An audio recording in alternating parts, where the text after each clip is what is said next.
Hello. Good morning, Andy. Great to be talking with you again. How was your trip? Yeah, it's good. Yeah. Did you manage to dash out of town for 48 hours, or were you gigging, or what? No, we went down to Hastings and saw the fireworks and the procession. Oh, fantastic. I was there a couple of weekends ago with my old friend Mowbray. It's one of those places with a nice aura about it, isn't it? Yeah, and the it was the 30th anniversary of the torchlit procession and astonishing fireworks on the beach. It was just it was really it's quite inspiring actually as a kind of slightly anarchic community thing. Well, quite anarchic actually. Yeah, it was brilliant. It's this enclave of boho, despite the fact that I think they've had a right-of-centre Tory MP for the longest time, polluted seas, but the rebel yell continueth. Yeah, To me, yeah. it's a land of makers and artisans, and to some extent, London refugees. Go be pause for thought when I was down there.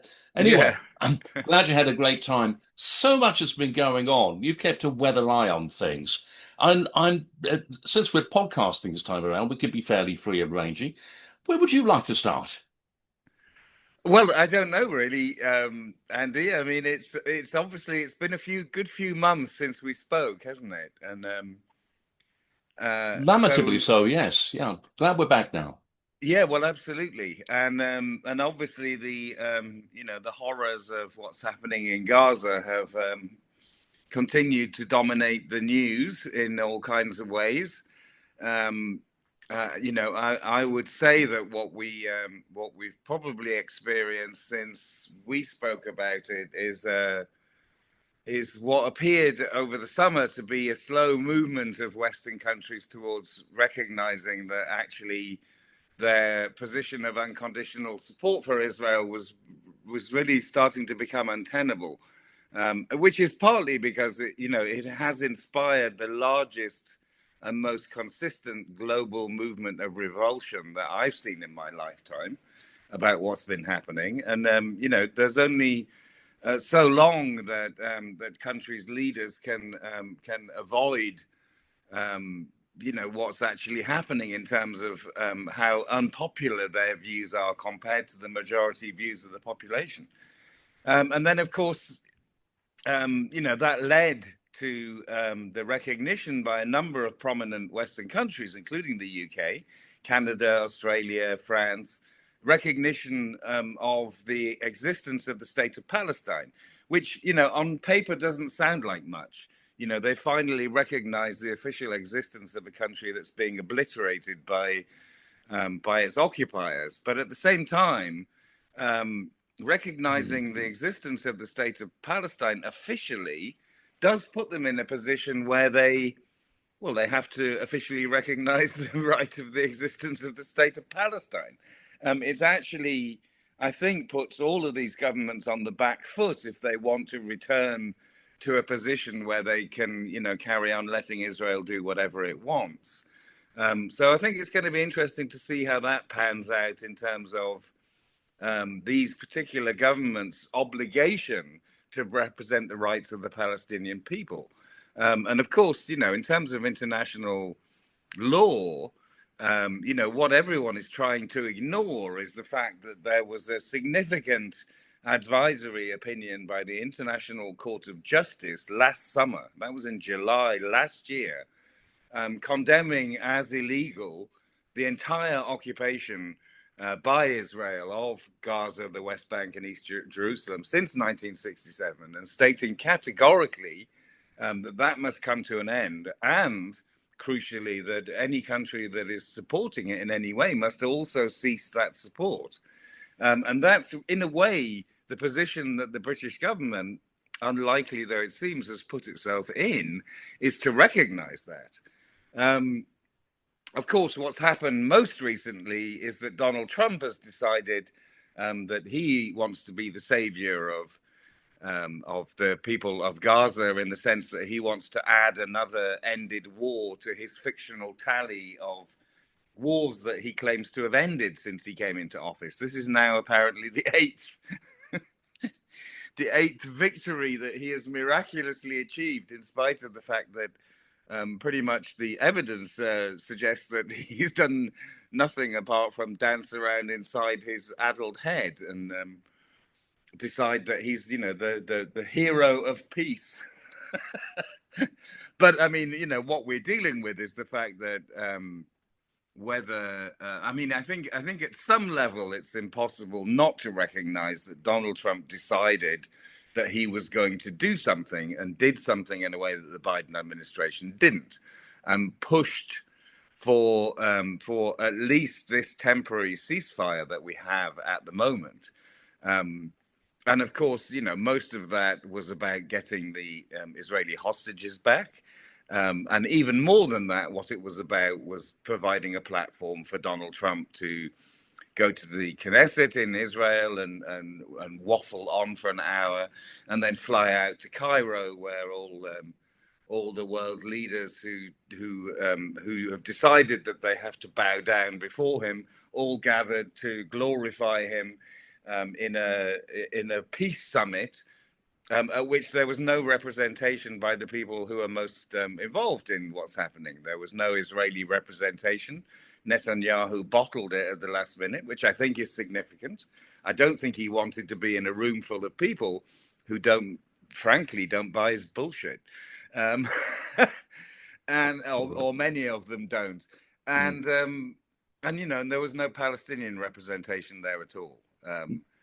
Now, there's the rub, because we don't know how Gaza is going to be governed. I mean, there's been interim policing, but there's also been reports of internecine, summary executions, basically, for alleged fifth columnists. We're not absolutely sure of the veracity of these reports. And of course, as you alluded to at the start of the discussion, it's not over yet, because there are still casual pot shottings by the IDF.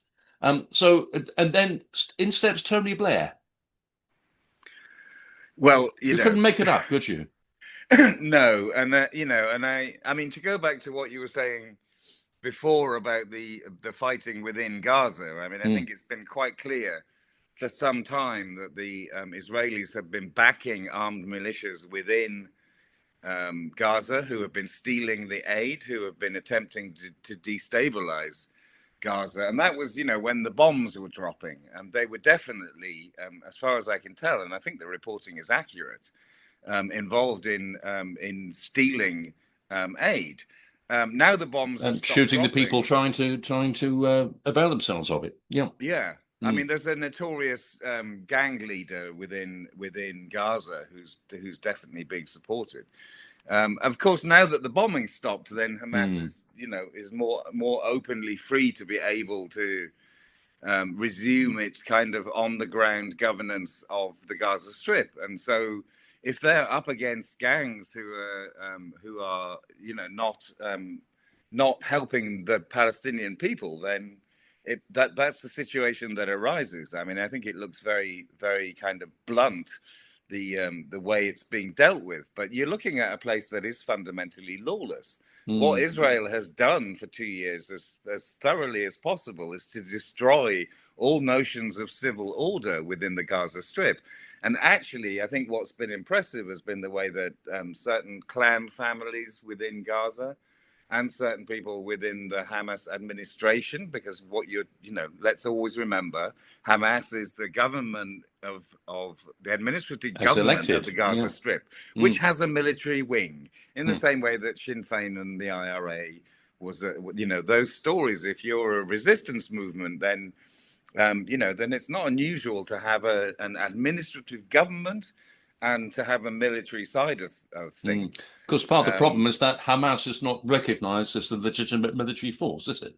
It's simply regarded as a bunch of terrorists. Yeah, well, that's been the sweeping generalization that really underpins everything that's been happening for the last 2 years, is that Western governments have refused to distinguish between an administrative government and its military wing, and that has genuinely led to a lack of the necessary revulsion required when Israel, sometimes stating it explicitly. I mean, Bezalel Smotrich, the far right minister, just a few months ago, when they resumed 6 months ago, when they resumed their massive bombing campaign, when they destroyed the ceasefire deal that existed at the start of the year.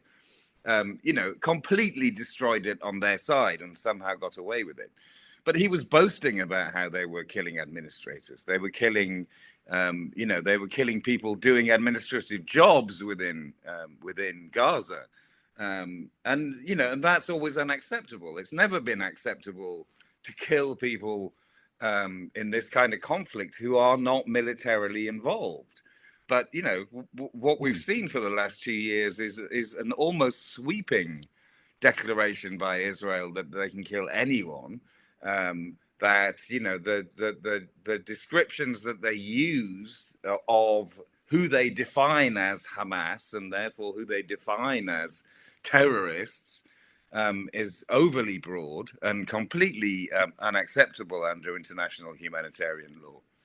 Well, you're talking about the act of pernicious destabilization, aren't you? Which one would have thought would be in anybody's interests. And of course, the attempt to assassinate two of the Hamas negotiators in Qatar not long ago. Yeah, which I think must have been quite significant. That particular thing, Andy. I think that sent reverberations through the Arab world. That if Israel can't even be trusted not to launch direct attacks on their countries. This happened to be on Qatar, but you can imagine that throughout the whole of the Gulf, those countries were thinking there are no lines that these people won't cross. They can't undertake targeted assassinations in our cities. That's like, that's definitely a step too far. So I think that was a major problem for Israel, actually. So, in heavy quotes, is playtime over for Netanyahu? I mean, what seems to be part of this deal underplayed is that he may get a Trumpian pardon. In acknowledgement for what? The fact that the US don't feel they can bankroll this any longer? I don't know. It's very complicated, isn't it? I mean, the situation within Israel has always been something that if you look at, you realize that a lot of it isn't really being reported properly in the West. So Netanyahu was unpopular before all this began. He has continued to be unpopular.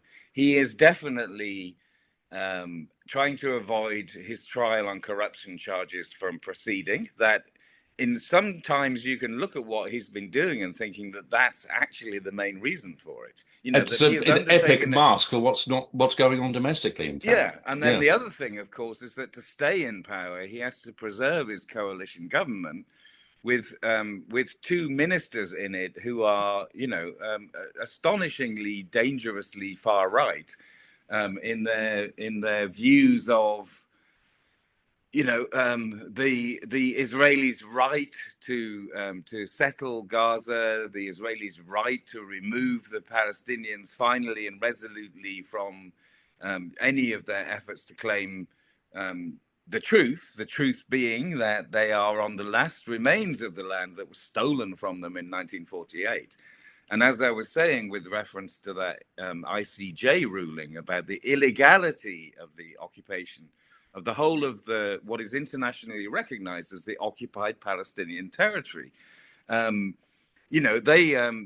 absolutely don't have any interest in that. And he still needs them to stay in power. So I think what you're alluding to, I saw a mention of it recently, that there were suggestions within Israel that it might be possible for Netanyahu to be removed from power if there was a way of dropping the charges against him. So I think he's in a very unstable position within Israel itself. They know where he lives. The larger picture of quite what is happening is much more difficult to work out because, of course, according to Trump's peace plan, there will be a kind of technocratic Palestinian-led administrative organization that will oversee the day-to-day running of Gaza until a reformed Palestinian Authority is allowed to take over that job. And in the meantime, and very ill-defined is this notion that this will be overseen by Western colonizers. I mean, they don't refer to them as such, but I mean a Western organization that is overseeing the running of Gaza is pretty much neo-colonialism, and that's supposed to be headed by Trump, and that's what you were referring to with the re-emergence of Tony Blair. And I obviously think that that's completely unacceptable to the Palestinian people. I've been hearing a lot about how there's no time for Tony Blair in that part of the world, and why would there be? I mean, this is a man with more Muslim blood on his hands than most people you can think of. Yeah. Earlier on, you alluded to the fact that the ICJ is calling into question events since 1967 and the Six-Day War. And in fact, most of our lifetimes, Andy, in fact, is going to be called into question here. So the long game of reparation and reconstruction seems almost exponential. It could be hundreds of years before this is legally resolved, or even ethically resolved in some geopolitical way. Meantime, how do you see this panning out? I mean, you talking still about the conflict in the present tense, and of course, the West Bank is still playtime for the IDF, isn't it? Yeah. That's moving on relentlessly. If you're from the Arab diaspora, all these things are connected in terms of fraternity and sorority. Yeah, well, absolutely. And I mean, I think everything that we've been talking about in terms of the internationally legally accepted illegality of the entire occupation since 1967, and the increasing number of countries that have recognized the existence of the state of Palestine, means that the only way forward is to find some way to insist that the Palestinians must be given autonomy in their own land. On paper, it's easier to imagine that happening in Gaza than it is in the West Bank, almost at some level, because the West Bank, as you alluded to, is full of rampaging settlers, sometimes acting autonomously, and sometimes the security forces in the West Bank undertaking dispossession and destruction on an ongoing and really quite significant scale, all of which is technically illegal and must be dismantled. But I mean, how that's supposed to happen, I have no idea. But the bottom line is that there will not be anything resembling any kind of peace, and this is for Israel. Without the Palestinians being given autonomy, independence, and rights. I mean, it sounds facile, doesn't it? The only way that Israel can have peace is that it has to recognize the autonomy and dignity of the Palestinian people. And then, hey, presto, they would suddenly be at peace, but they can't see that. What you're saying is it has to be enshrined in law and statute, and these things take a little time to draw up to be future-proof. Yeah, they do. And I mean, the problem that they've got within Gaza itself, I mean, the most urgent, most pressing problem, Andy, of course, is that although the bombs have stopped for the most part, Israel isn't letting enough aid in. So it's still continuing to kill the Palestinians by default, through its genocide, yeah. Through not providing them with enough food and through not allowing enough medical supplies and medical equipment in. But, the bigger issue is that if you were, I would say that if I was to look at a way of stabilizing Gaza in any way, then you would have to allow in vast amounts of money and equipment for reconstruction to start. People are living openly on the streets, not even with tents. Something at huge humanitarian scale needs to happen. And the next step should be to reach enough of a kind of stabilization that you can hold free and fair elections within Gaza for the Palestinian people to decide what they think their future would be. And I would say that would include Hamas as one of the organizations. But now we're back to the original point, which is that no, Hamas are apparently just terrorists. That's all they are. They exist only to attempt to destroy the state of Israel. That's not true. They exist to represent the rights of the Palestinian people and their right to autonomy. And, the end point surely should be for that to happen, for the Palestinian people to have their say. actually the plan that we have in place, it looks like the severely corrupt and discredited Palestinian Authority is meant to be manipulated into a position where it's acceptable to Israel and the US to actually govern both Gaza and the West Bank. And when you look at the Palestinian Authority in the West Bank, they don't have authority, they don't have power. They are not able to stop all of the depredations that are happening there, which are, again, another huge obstacle to any notion of any lasting peace. So you perhaps don't have to be too cynical to sort of draw from that the possibility that this is being set up to fail. How do we trace the corruptibility, as it's proven, of the Palestinian Authority? How do we trace it? Yes, what's the timeline here? What, as to how long it's been happening? Yeah. Mm. Well, I mean, they've just had, more and more power taken away from them, essentially, Mm. over quite a long period, and I mean, and that's part of the problem is that what you're seeing in the West Bank is the erosion of Palestinian power over their fate in a place that is not only occupied as it is technically and according to international law, but is also actively somewhere that the Israelis are degrading and attacking and dispossessing people and destroying and building new settlements. And the Palestinian Authority has either got no power to challenge that, or is not attempting to do anything anyway. They've been disempowered. I mean, and what would be an analogy? I mean, I suppose I was talking about the government of London with somebody recently, and although Sadiq Khan has certain powers, because when the GLA was allowed, when London got its own government again after 14 years, in which this huge capital city had no government of its own because Thatcher hated the GLC so much. When it did get its powers back, it wasn't given control over every aspect of running London. It only has powers over certain aspects of how London is run, and many of the other decisions about how things operate in this gigantic city of ours are actually controlled by central government.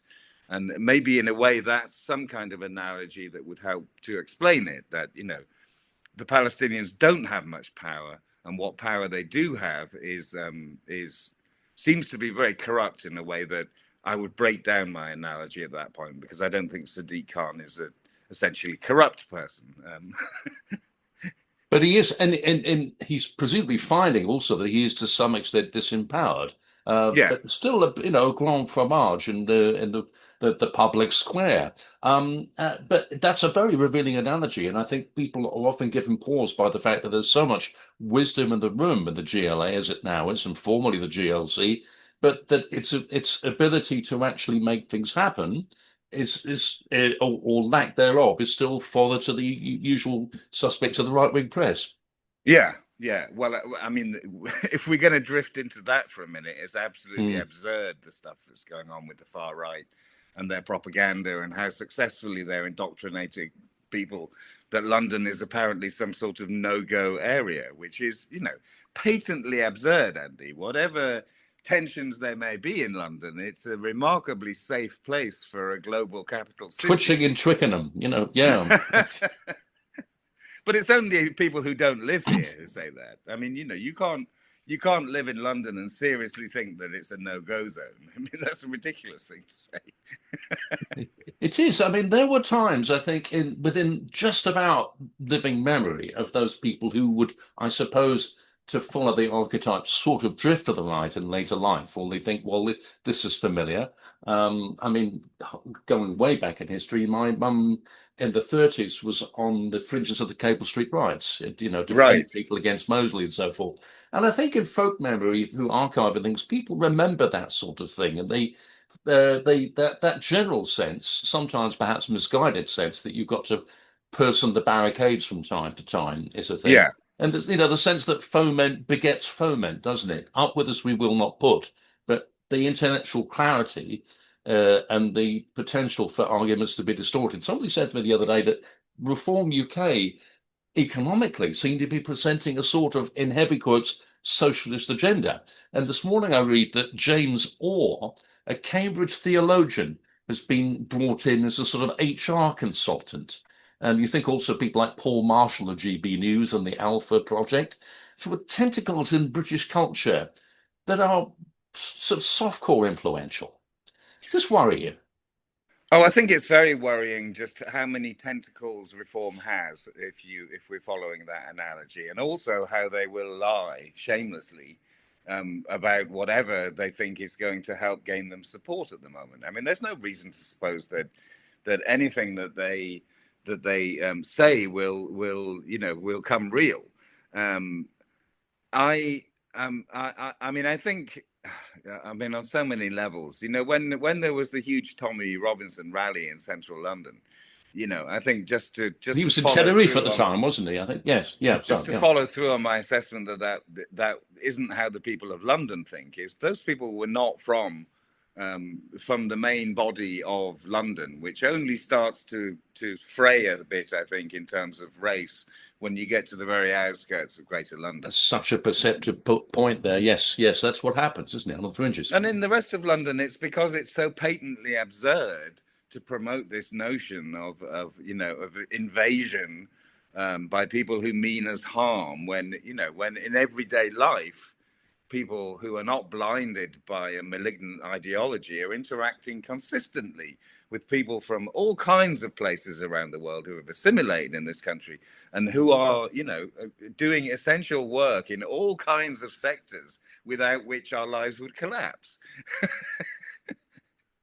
It is. It is literally. It's that sort of performative masochism that seems to go with some of this rhetoric, doesn't it? Yeah. But you're saying that effectively this could be the luxury of La La Land in terms of being out of office. But the general one of the other things that may or may not be significant is the recent courting of Elon Musk by Reform, or he of them, and the fact Yeah. that the aforementioned James Orr seems to be best pals with one J.D. Vance. Yeah, He of well, a lot of those things I think are very troubling. I mean, I wasn't around when the Tommy Robinson March took place, but I was reading about it, and one of the things was that suddenly there was an organization of mobilizing people to care about Charlie Kirk, who was somebody that nobody had ever heard of until he was killed. Um, so who was behind mobilizing that? And then what there also was there was quite a lot of white Christian nationalism going on, which again, that's grafted on to traditional white racist British identity, because that is not something that has put the church first. I absolutely know from my experience, and so do you. Hmm. This was about violence and racism. This wasn't about trying to graft a notion of a white Christian supremacist nation onto the top of it. That's something else. But the manipulations Scott as and an the Englishman. Yeah, yeah. the manipulations are Hmm. huge, Andy. I mean, if you think, I mean, obviously, what we're trapped in bubbles, and the far right bubble on social media is now so immense that when some edict comes down suggesting that people might want to paint flags everywhere, then what happened? Up and down the country, people went out and painted the St. George flag everywhere. That amount of organization, which was really a kind of nudging of people into going out and doing something, is that's not just coming from Nigel Farage. That's coming from some very dark, devious, and powerful players behind the scenes. One of whom is obviously Elon Musk, because he turns up on a screen, makes comments which, to me, suggest that he was attempting to stir up racial revolt in this country in an extremely dangerous manner, which he should not, I don't think, be allowed to do. And Davey Um, thinks he should be arrested should he set foot on the shore. Yeah, for yeah, example. Well, good luck with that. But yeah, yeah. I wonder if we could make the comparisons since we moved to the direction of JD Vance there with what's going on across the pond and the second No Kings protest yesterday, which yeah. seems to have been discreetly successful, not in the habit of succumbing to provocations to turn violent, and on an epic scale. such that the mainstream media are really having to take notice of it now. It's said, isn't it? I think that you have to, there's a certain turnkey percentage in America of protest where it's thought that it will start swinging, well, in this case, the midterms next year, about which presumably Trump and his, as the aforementioned addled brain is somewhat concerned. Well, you would think so. I mean, the problem with that is that the reason that these protests are happening in such significant numbers is because Donald Trump and his administration are personally attacking the fundamental system of checks and balances within the United States, which prevents a would-be dictator from seizing control. The executive branch of government is supposed to be consistently checked by Congress and by the courts, and it's really quite reassuring to see quite so many people turn up on the streets under the banner of No Kings, which is very fundamentally about no. You cannot have unchecked power because that will turn you into a dictator. And the reason that this great nation of ours, as they would say, was founded was to do away with the absolute power of kings, because that's what they were doing when they overthrew the tyranny, as they perceived it, of King George III. Mm. And it's quite deeply rooted in a lot of the philosophy of America, I think, which is why Trump and the people behind him, who actually do want to establish a white Christian supremacist dictatorship. I think this is genuine, Andy. This is the people of the Project 2025 movement behind Donald Trump, the so-called thinkers. If we can dignify their thoughts with that description, they have a plan, and that would be to destroy the checks and balances. Now, on that level, I would say that the danger that the United States faces is that they're having a certain amount of success on both of those fronts. I would say that the Republican Congress has become completely supine. That the job of the United States Congress is to stand eye to eye, looking the president in the eye and saying, you cannot do what you want without coming to us and asking us to pass the laws to approve the financing that you need for the things that you want to do. And, ever since he came into office, he rules as though, every executive order and presidential declaration that he makes are autonomous decisions about what will happen in the United States, in which he expects that Congress will just kowtow to it. But actually, even more generally, he seems to behave as though Congress is completely irrelevant to the decisions that he makes about what should happen. And when it comes to the courts, what we've seen is that he's tying the courts up in trying to deal, firefighting the almost innumerable assaults that he's making on the rule of law. And some of that, it's a problem, unfortunately, that courts are so slow that they can't necessarily directly deal with some of the things that he's doing. But I do also worry that, of course, the Supreme Court, and this has been a long-term plan of the far right politicians, has a majority that is right-wing, and they are prevailing on that court to not resist them because they have a majority. And so a lot of that is down to Chief Justice John Roberts, who, has made the court has made a number of decisions in recent years, even before Trump came back in, which have tended to facilitate his ability to believe that he's above the law when he's in office. So, those things are difficult. I would hope that when the midterms come around, the Republicans will get clobbered. But then again, as far as I can see, Andy, there's a kind of howling void at the top of the Democratic leadership, where what I noticed, and I don't know how much attention you pay to it, but there were a few Democrat senators who are not in the running for leadership positions, who are actually incessantly attacking the Republicans. One is Chris Murphy, and there's a handful of Yeah, them Cortez who are and working Corsadas the really, really Independent. hard. Yeah. Mm.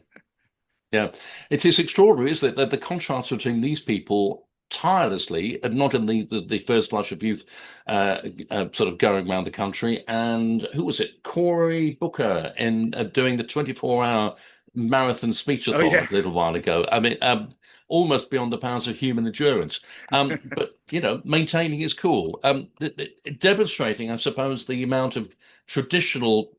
Or they would have us believe if somewhat obese and sort of canned chicken with extra butterified US guts that might be brought to the table here peaceably. And a couple of things occur to me. I'm told, listening to Robert Reich yesterday, that the voting rights bill is being, or attempts are being made to neuter it, that would basically not allow proportionality and would accelerate gerrymandering, the moving right. around sort of almost at will. And Section 5, which also decreases the requirement for ethnic diversity in a particular ward, is also a thing. So that's a factor here. I'm also thinking of the fact that, albeit badly drafted,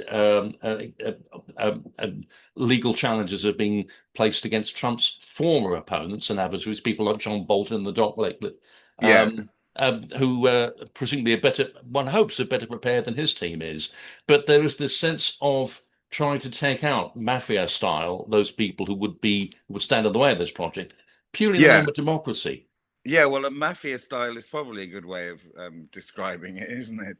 I mean, the problem is that if they succeed in tampering, well, more than tampering, if they succeed in doing the damage to the fairness of the electoral system, which they want to do, then that could be very dangerous indeed. But, there are kind of two paths forward, I think, one of which is that maybe, there's a gap in proper democratic leadership. So in one sense, what you have is obviously by now tens of millions of Americans who are not really properly represented by a government that is so horribly out of control in its depredations against the state of democracy in the United States that I can't help but wonder whether it actually is people power that is a crucial component in this story. That people need to keep getting out on the streets in their tens of millions to show their dissent. But I mean, I was just reminded of. I think there was a time. I think the Tories at some point towards the end of their last, horrible 14-year reign in this country, adjusted the boundaries quite noticeably for the elections, which was nakedly about trying to encourage.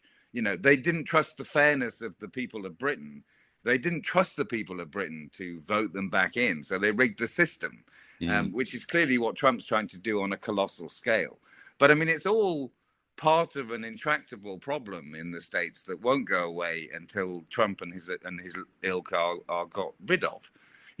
To imagine, Andy, what it's like in the United States, that anywhere in the United States, these armed goons with masks can turn up and terrorize and kidnap and disappear alleged immigrants, but who quite often we're finding out are actually U.S. citizens, um, to be in a country where Trump is trying to create a notion that the state of lawlessness is such in Democrat-controlled cities that he needs to actually wage war on these cities by bringing in the military, which he's not allowed to do.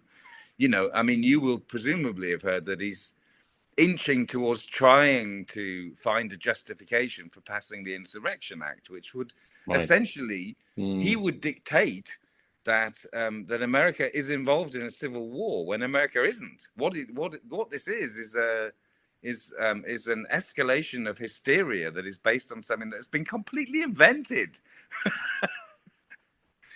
So it's deeply troubling times, and my I have such sympathies with my friends in the United States because trying to imagine things can be bad in this country, obviously, Andy. People, pensioners who was pillars of the establishment are arrested for holding up placards opposing a genocide in this country. I mean, there are absurd and unpleasant things happening in this country. But the scale of the invented civil war within the United States is it's very hard to get your head around and to understand how that's happening, and to very much hope that he will not prevail in what he's trying to achieve. I mean, you must have seen Stephen Miller. I have never seen I anyone try to in the avoid it wherever contemporary possible, but era you are who looks fearless, more like a Andy. Nazi and speaks like one and thinks like one and behaves like one. Who was it? Was it Colbert saying the other that Miller looks like a man who's 4'8", who's very angry about being 4'8"? Is he a short man, Andy? I Because believe I he saw is. I saw a little clip of a video the other day, and he was Build on the up heels. podium, and he Yeah. had two minders on each side of him, and they looked absolutely huge. And Yes. suddenly, for the first time, I thought, "Oh, he's a short man." I hadn't realised. It's extraordinary, isn't it? How these on these epic scales you find at base very vulnerable human beings. I'm reminded of the great anarchist Alex Comfort's observation that most people in power are there to use us, or they think to use us for play therapy. Yeah, right. Yeah, and I think that sounds like a voice from a time when we used to recognize more of that. I think people are, there are obviously something has gone wrong when young people can be polled, and quite a significant minority of young people say that they're disillusioned with democracy, that they would like an autocratic leader. This is happening in the West. Mm. I think we're in a terrible situation where anyone could be fooled by a minute by Nigel Farage.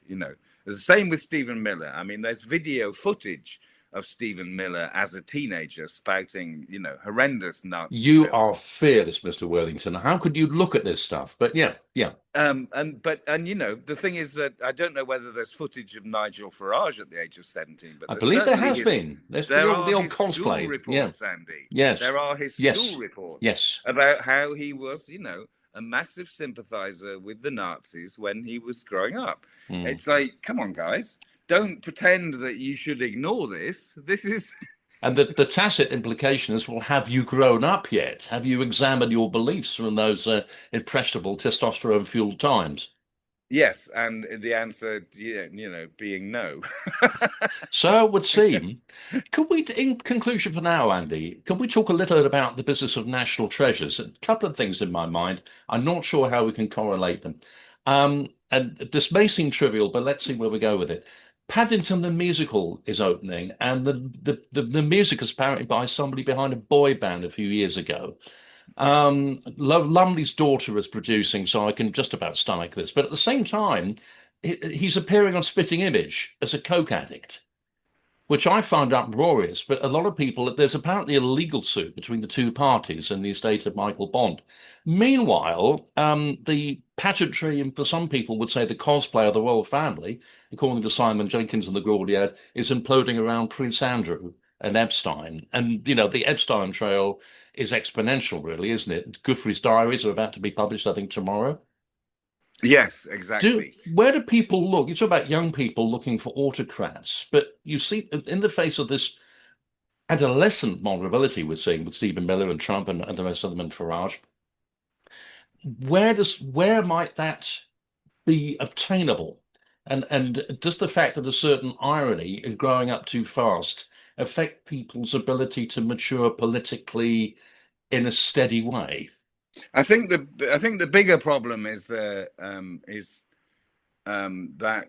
people are swamped with far too much information, and I think that we mustn't I underestimate the just was an power example of that. Yeah. and the money of extremely devious and troubling forces that are controlling so much of our media and our social media. I mean, there's a kind of right-wing takeover of a lot of the media happening in the US as we speak.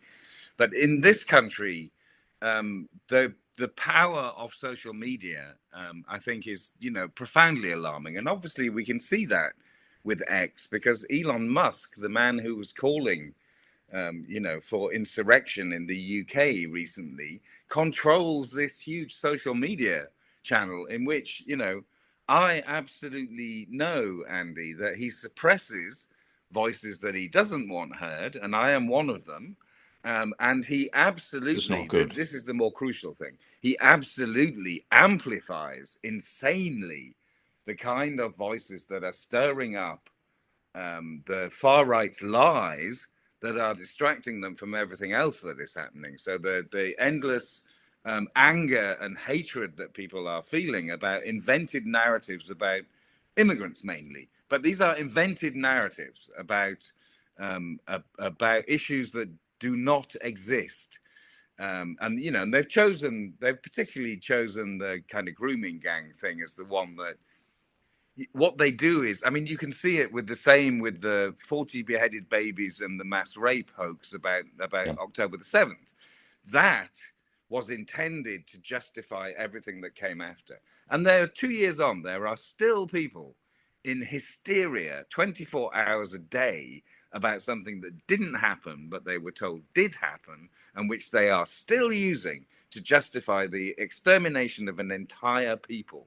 So you look at the grooming gang story here in the UK. I slipped into somebody had posted something, and then there were far right comments on it. I was profoundly alarmed because I saw that people were saying there are 250,000 white children in this country who are being preyed on by immigrant grooming people. 250,000 white babies and children. But And all of this covered.